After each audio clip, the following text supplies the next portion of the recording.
ma destinée. L'amour de Dieu n'est pas seulement une consolation, il est aussi une intervention. Il ne se contente pas de sécher nos larmes, il s'attaque aussi à ce qui les produit. Mais alors, comment se confier à Dieu dans une saison pareille?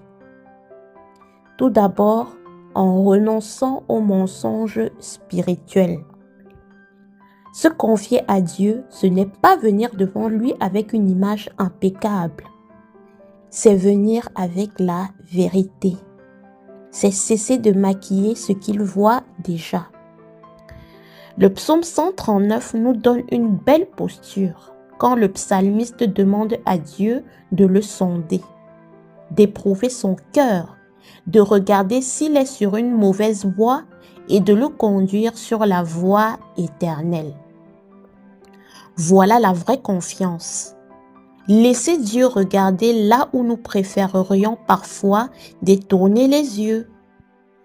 Beaucoup veulent la main de Dieu, mais refusent son regard.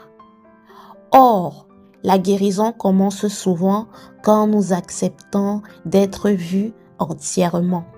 Se confier à Dieu, c'est aussi accepter de ne plus appeler fragilité ce qui est devenu une habitude, de ne plus appeler tempérament ce qui est une désobéissance, de ne plus appeler simple défaut ce qui ouvre une porte à l'ennemi et de ne plus appeler c'est comme ça que je suis ce que Dieu veut transformer. Tant que nous renommons mal nos chaînes, nous les gardons. Mais quand nous disons enfin, Seigneur, oui, c'est bien cela. Oui, je l'ai entretenu. Oui, je l'ai minimisé. Oui, j'ai essayé d'avancer avec quelque chose que tu voulais déjà traiter. Alors, la lumière commence à reprendre sa place. Ensuite, se confier à Dieu signifie lui remettre non seulement la douleur de l'épreuve, mais aussi la racine qu'elle expose.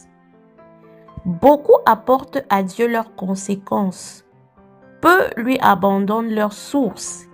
Ils disent « Seigneur, guéris-moi », mais ne disent pas « Seigneur, arrache ce qui me rend malade ».